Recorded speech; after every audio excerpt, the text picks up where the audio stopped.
사람은 저마다 지향하는 목표가 있죠. 그리고 목표를 향하여 열심히 앞을 보면 이 열심히 향해서 달려나갑니다. 가령 사람들이 함께 모여 운동 경기를 펼치는 이 축구를 예를 들어 본다면요, 서로의 골대를 향해 공을 차며 달려가죠.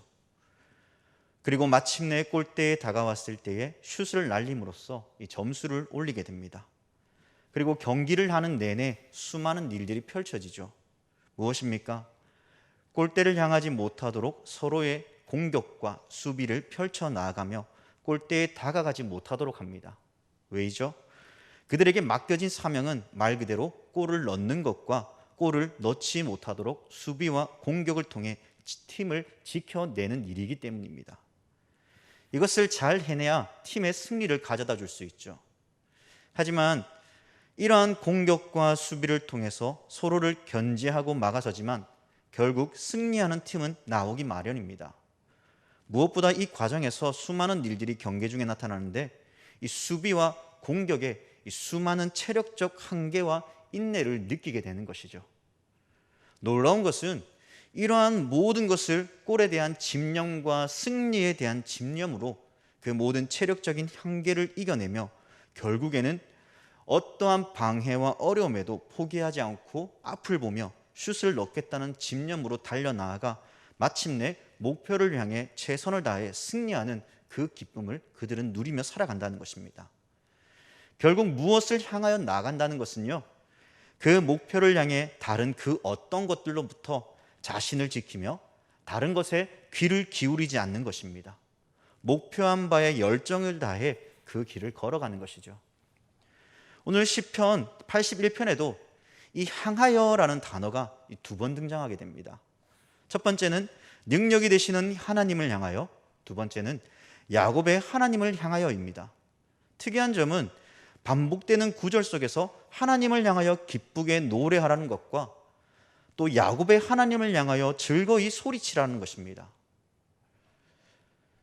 그러면 이 두 문구를 보았을 때 이 시인은 지금 기뻐하고 즐거이 소리치라고 하는 그 이유가 무엇일까요? 바로 특정한 장소에 나와서 하나님을 기뻐하고 찬양하며 감사하라는 것입니다. 오늘은 특별히 이 절기에 대해서, 특별히 6월절 그리고 7.7절 장막절에 대한 이 절기 때에 나와 하나님께서 우리에게 어떻게 행하셨는가를 기억하며 함께 하나님을 찬양하고 기뻐합시다라는 이러한 절기 속에서 저는 하나의 예배로 표현하고자 합니다. 오늘 바로 지금 하나님께서는 우리로 이 예배의 자리로 나와 초청하고 있다는 것입니다. 무엇을 위해서요? 그것은 다름 아닌 이 구원받은 이스라엘 백성들로 하여금 하나님을 찬양하는 예배의 자리로 나와 애굽에서부터 우리를 구원하시고 우리에게 풍성한 은혜와 복을 주신 하나님을 함께 기뻐하고 찬양하며 즐거워하라는 것입니다. 오늘을 살아가는 우리에게도 마찬가지입니다. 예수 그리스도를 통해 우리에게 베풀어 주신 그 구원의 은혜와 기쁨을 이 예배의 자리에 나와서 함께 기뻐하며 찬양하며 나아가라고 초청하고 있다는 사실입니다. 이러한 초청은 구원받은 백성 모두이자 언약 백성이 누려야 될 당연한 부름의 응답인 것입니다. 그러면 왜 우리는 능력이 되시는 하나님을 향하여 기뻐하고 이 찬양해야 되는 그 이유가 무엇인지 오늘 말씀을 통해 찾아보고자 합니다. 먼저 7절 말씀을 보겠습니다. 7절 말씀에 내가 고난 중에 부르짖음에 내가 너를 건졌고 우레소리의 은밀한 곳에서 내게 응답하며 무리바 물가에서 너를 시험하였도다 라고 말씀합니다. 여기서 말하고자 하는 것은 바로 고난, 그 고난 중에 부르짖는 소리를 들으시고 하나님께서 응답해 주셨기 때문에 우리는 하나님을 향하여 기뻐하고 찬양하라라고 이야기하는 것입니다. 본 시편의 배경을 주제로 삼는 것은 대부분이요, 이 출애굽기에 관한 내용들입니다. 그들이 고난 중 부르짖는 소리는 이 6절에서 말하는 바와 같이 애굽에서 노예 생활을 하며 고통당하던 그들의 원성과 부르짖음을 이야기하죠. 뿐만 아닙니다. 오늘 말씀의 마지막 절, 이 7절 마지막에 나왔던 이 무리바 물가, 그 무리바 물가에서도 하나님을 향하여 원망하고 하나님께 불평과 원망을 쏟아놓습니다. 왜입니까? 출애굽 광야 후에 마실 물이 없자 모세에게 대항하며 불평하고 하나님을 원망한 장소입니다. 곧 무리바의 이름처럼 다툼의 장소였던 것이죠. 그러나 하나님께서는 그들이 하나님을 원망하였음에도 불구하고 당신의 한없는 사랑으로 그 부르짖는 소리를 들으시고 응답하시며 그들의 갈증을 해소해 주셨다는 것입니다. 하나님께서는 그 한없는 사랑으로 그들의 모든 목마름을 채워주셨습니다. 이것이 얼마나 큰 은혜인가를 우리는 생각해 보아야 됩니다. 하나님께서는 우리의 갈급함을 아시고 계시며 그 때를 위해 준비하십니다. 우리가 비록 불평과 그러한 원망 속에 살아갈지라도 하나님은 당신의 사랑하심으로 우리를 향해 그 모든 갈증과 우리의 모든 원망을 다 감당하시며 그럼에도 불구하고 우리의 가장 필요한 그 때를 우리가 하나님께 울부짖고 고난 중에 부르짖는 그 소리를 들으시며 언젠가 우리에게 필요한 그 때를 맞이할 때에 이 모든 것을 회복해 하시고 은혜를 더하여 주신다는 것이죠. 3년 전에 청년부 수련회를 마치고 양산 에덴밸리에서 내려오는 길에 있었던 일입니다. 에덴밸리 쪽에 운전해서 내려오신 분들은 대부분 아시겠지만요, 그 길이 급격히 경사지고 내리막이 계속 이어지는 그러한 도로입니다. 참 위험하고 또 속력을 낼 수 없고 또 사고도 빈번하게 일어나는 곳입니다. 그런데 그 길을 자전거 한 대가 그 경사진 길을 일정 이상의 속도를 내면서 속도를 줄이지 않고 내려가는 겁니다. 그렇게 어느 지점에서 내려오다 보니 이 자전거 한 대가 쓰러져 있는 것을 발견하게 됩니다. 그런데 사람은 온데간데 보이지 않습니다. 직감적으로 아무래도 무슨 일이 생겼구나라고 생각하면서 정말 차에서 내려서 가드레인을 넘어 보니까요, 그 가드레인의 일정 부분을 제외하고는 그것이 낭떠러지였습니다. 혹시나 그 자전거를 타고 가다가 부딪혀서 그 낭떠러지에 떨어져서 혹시 사람이 사고가 난 것은 아닌가라고 생각하면서 여기저기 사람을 불러봅니다. 처음에는 대답하지 않더니 두 번째, 세 번째 부르니까요, 그제서야 자신이 여기 있다는 의사를 표시합니다.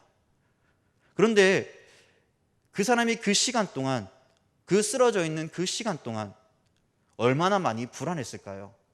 왜냐하면요, 그곳에는 사람들이 걸어 다니지 않는 길입니다. 도로입니다. 자신이 아무리 소리를 애타게 부르짖는다 할지라도 그 소리를 들을 수 있는 사람이 아무도 없었다라는 것이죠. 그러면 그에게 다가오는 것이 무엇이겠습니까? 고통과 절망이라는 그 부르짖음 속에 한없이 아파하며 힘들어했을 것입니다.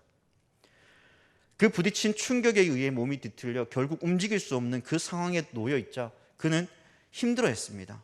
그리고 119에 전화를 해서 이 청년들과 함께 교통 상황을 정리를 하고 그 사람이 타고 간 후에야 이제 그제서야 저희들도 교회를 향해서 나와왔습니다. 이스라엘 백성들도 마찬가지가 아니었을까요?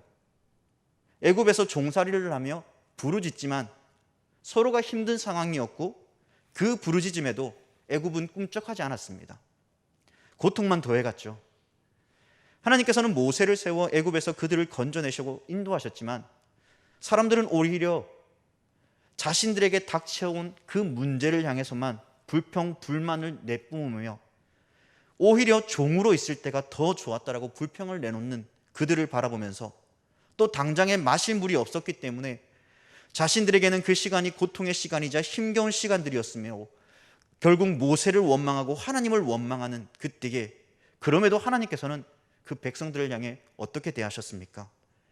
그들에게 물을 허락하시며 그들에게 다시 한번 은혜를 베푸십니다.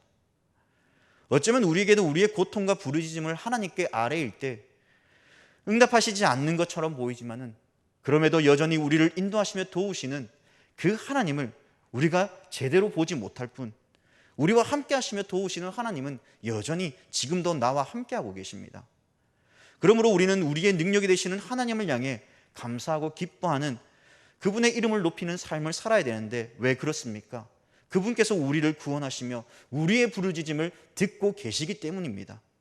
우리의 모든 불평과 아픔을 아시는 하나님께서 비록 지금 당장은 응답하시지 않지만은 우리의 가장 필요한 그때에 우리의 기도를 응답하시며 들어주실 것입니다. 그러므로 우리는 하나님을 찬양하고 기뻐해야 되는 것입니다. 또한 우리가 능력이 되시는 하나님을 향해 나아가야 되는 그 이유가 무엇입니까?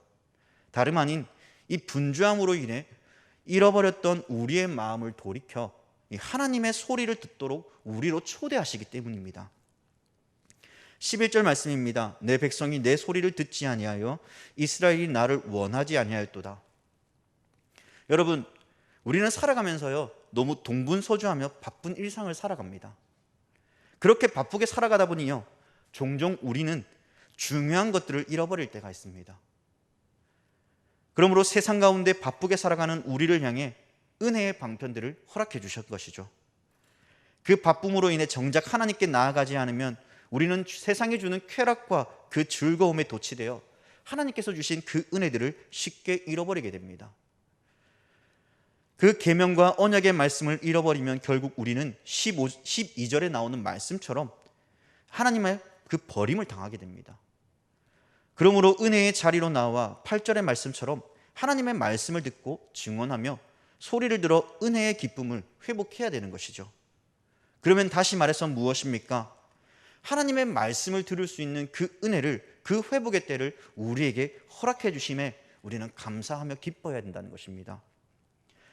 여기서 8절 말씀에 보면요, 우리 같이 8절 말씀을 읽어보겠습니다. 8절 말씀 시작. 내 백성이여 들으라. 내가 내게 증언하리라. 이스라엘이여 내게 듣기를 원하노라. 여러분, 여기에서요, 듣고 증언하고 듣는다라는 그 의미가 나타납니다. 먼저 들으라는 말씀은요, 이 9절의 말씀과 연결되어지죠. 너희 중에 다른 신을 두지 말며 이방 신에게 절하지 말지어다. 이 말씀이 의미하는 바가 무엇입니까? 세상을 살아가면서 하나님보다 더 사랑하고 그것에 절하지 말라는 것입니다. 다시 말해 우상을 만들지 말라는 것이죠. 이 말씀은 또한 십계명과 관련되어집니다. 이 계명에 해당하는 다른 우상을 만들지 말라는 것이죠. 이스라엘 백성들이 가나안 땅에 들어갔을 때 그 땅이 기름지고 원만하며 풍족한 땅을 보게 됩니다. 그리고 사람들이 이러한 땅의 기름짐과 충만함이 어디에서부터 온다라고 생각합니까? 그 가나안 사람들이 섬기던 그 우상에게서부터 온다라고 그들은 생각했습니다. 결국 그 우상을 섬기며 또한 하나님을 섬기며 나아갑니다. 이 일로 인해 하나님의 진노가 시작되죠. 세상이 주는 유익과 즐거움이 우리로 하나님과의 관계를 멀어지게 하고 우상과 벗하며 살아가게 합니다. 하나님께서 계명을 받고 돌아온 모세에게 또한 직면한 문제가 무엇이었습니까? 시내산에서 하나님께서 모세를 만나 두 돌판에 하나님의 계명을 새겨주신 후에 다시 내려왔을 때 그들이 행동했던 그 행동들이 무엇입니까? 사람들이 아론을 붙이겨 송아지 형상을 만들어 애굽 땅에서 인도하여낸 너희의 신이로다 하는지다 라고 출애굽기 32장은 말합니다. 다시 말해 애굽 땅에서 인도하여낸 너희의 신, 그 신이 지금 이 우상이다 라고 이야기하면서 사람들은 기뻐하였습니다. 우리의 모든 삶은 하나님을 향해 집중되어야 되죠. 그러나 세상과 벗하다 보면 세상이 주는 유익과 그 기쁨이 우리의 우상이 되어서 하나님을 떠나버리게 만들고 하나님의 그 은혜 안에 거하지 못하도록 만들어버립니다. 그러므로 결국 무엇이 일어납니까? 하나님만이 우리의 참된 구원자이시며 목자이심을 우리는 잃어버린 채 살아가게 된다는 것입니다. 그러므로 우리는 이것을 하나님의 말씀을 듣는 그 귀가 열려 있어야 되고 그러한 삶을 살아내야 된다는 것이죠. 두 번째로 하나님을 삶에서 증언해야 된다라고 8절은 이야기합니다. 이에 대해서 10절은 이렇게 이야기하죠. 나는 너를 애굽 땅에서 인도하여 낸 여호와 내 하나님이 내 입을 크게 열라 내가 채우리라 하였으나. 여러분, 애굽에서 이스라엘을 건져내신 이가 누구이십니까? 여호와 하나님이십니다. 그리고 이스라엘은 이 사실을 삶에서 증언하며 찬양해야 될 그러한 사명이 있습니다. 그 좋은 예가 바로 여호수아 2장에서 이 기생 라합의 이야기를 통해 잘 볼 수 있습니다. 2장에 보면 두 정탐꾼이 여리고를 향해 정탐하러 가죠. 그때 라합의 집에 들어가 거기서 유숙하였습니다. 이러한 은혜의 자리로 나아가기 위해 하나님께서 명하신 그 땅을 취하기 위해 하나님께서 그 정탐꾼을 보내셨지만은 그러나 사단은 그냥 내버려 두지 않습니다. 그 사람들을 발견하고 왕에게 아뢰어서 정탐꾼이 지금 우리나라로 들어왔으니까 이것을 방지해야 된다라고 이야기하면서 아마 그 사람들이 기생 라합의 집에 있다는 그 이야기를 듣고 그 사람들은 찾아갔을 것입니다. 그러나 라합은 어떻게 합니까? 이 사람들이 여기 있으니까 이 사람을 잡아가세요 라고 말하지 않습니다. 오히려 9절 이하에서 라합은 어떻게 고백하고 있는지 우리 한번 제가 말씀을 읽어드리도록 하겠습니다. 여호와께서 이 땅을 너희에게 주신 줄을 내가 아노라. 우리가 너희를 심히 두려워하고 이 땅 주민들이 다 너희 앞에서 간담이 녹나니 이는 너희가 애굽에서 나올 때에 여호와께서 너희 앞에서 홍해물을 마르게 하신 일과 너희가 요당 저쪽에 있는 아모리 사람의 두 왕 시혼과 옥에게 행한 일 곧 그들을 진멸시킨 일을 우리가 들었다고 합니다. 그들이 그 이야기를 들었습니다. 이어 11절에서 무엇이라고 말합니까? 지금 라합은 이스라엘 사람이 아닙니다. 이방 여인이죠. 하나님을 알지 못하는 자입니다. 그런데 그녀의 입에서 하는 말이 무엇입니까? 우리가 듣자 곧 마음이 녹았고 너희로 말미암아 사람이 정신을 잃었나니 너희의 하나님은 여호와는 위로는 하늘에서도 아래는 땅에서도 하나님이시다라고 그는 증언하였습니다. 너무 놀랍지 않을 수 없습니다. 이방신을 섬겨야 될 그녀가 하나님을 섬기고자 합니다. 하나님의 행하신 일들을 찬양합니다. 하나님만이 진정한 신이라는 사실을 그녀가 고백하고 있습니다. 이 사실을 어떻게 알았겠습니까? 물론 소문에 소문을 낳고 이리저리 이야기들이 퍼져서 이방 사람 기생 라합의 집에까지 이르렀겠지만은 하지만 사람들의 입에서 하나님의 위대하심이 전파되었다는 것입니다. 증언되었다는 것입니다. 믿는 하나님의 자녀인 우리 또한 이 사실을 세상 가운데 선포하며 자랑하며 하나님을 찬양해야 됩니다. 이것이 하나님 백성다움의 삶이며 그 은혜를 노래하며 하나님을 찬양해야 되는 것이죠.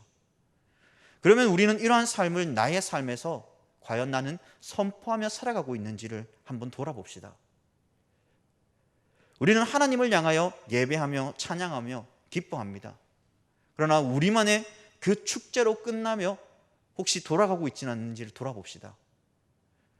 하나님의 이름이 세상 가운데 선포되어져야 됩니다. 하나님을 알지 못하는 저들 또한 하나님의 위대하심을 보게 해야 됩니다. 그것이 이 땅 가운데 거하는 우리 백성다움에 하나님의 백성다움의 삶을 살아내야 될 그 사명이 우리에게 있다는 사실입니다. 세 번째로 듣기를 강구한다라고 이야기합니다. 11절 말씀입니다. 내 백성이 내 소리를 듣지 아니하며 이스라엘이 나를 원하지 아니하였도다. 8절 마지막 절에 듣기를 원한다라고 다시 말합니다. 이러한 들음은 무엇을 위한 것입니까?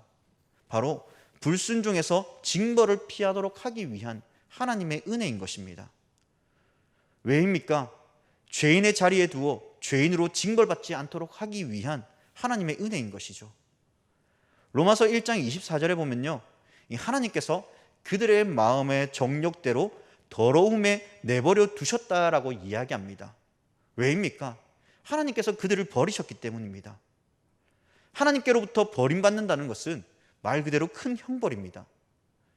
그렇게 하나님께서는 그 백성들을 그 불순종의 자리에 두지 않도록 다시 예배의 자리로 초청하여 하나님의 말씀을 듣게 하고 그 말씀을 통해 다시 회복되어지며 하나님께 영광 돌리기를 원한다는 것이죠. 하나님을 기뻐하며 하나님을 찬양하기를 원한다는 것입니다.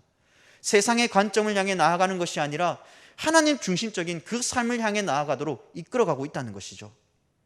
이 세 가지를 종합해 보면요, 결국 우리로 능력이 되시는 하나님을 향해 온전히 나아가 하나님을 찬양하고 기뻐하는 삶을 통해 우리로 은혜의 자리 안에 머무시도록 하시기 위한 하나님의 놀라운 은혜와 사랑이 여기에 담겨져 있음을 보게 됩니다.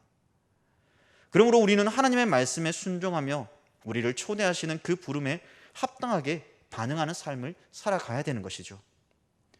우리 13절과 14절 말씀을 다 같이 읽어보겠습니다. 시작. 내 백성아 내 말을 들으라. 이스라엘아 내 도를 따르라. 그리하면 내가 속히 그들의 원수를 누르고 내 손을 돌려 그들의 대적들을 치리니. 여러분, 하나님의 말씀에 반응하며 우리로 예배 자리로 초대하며 하나님께서 우리에게 행하신 하나님의 놀라운 일과 우리를 향한 하나님의 놀라운 계획 속에 살아갈 때 하나님께서는 우리를 그냥 두시지 않고 어떻게 하신다고 말씀합니까?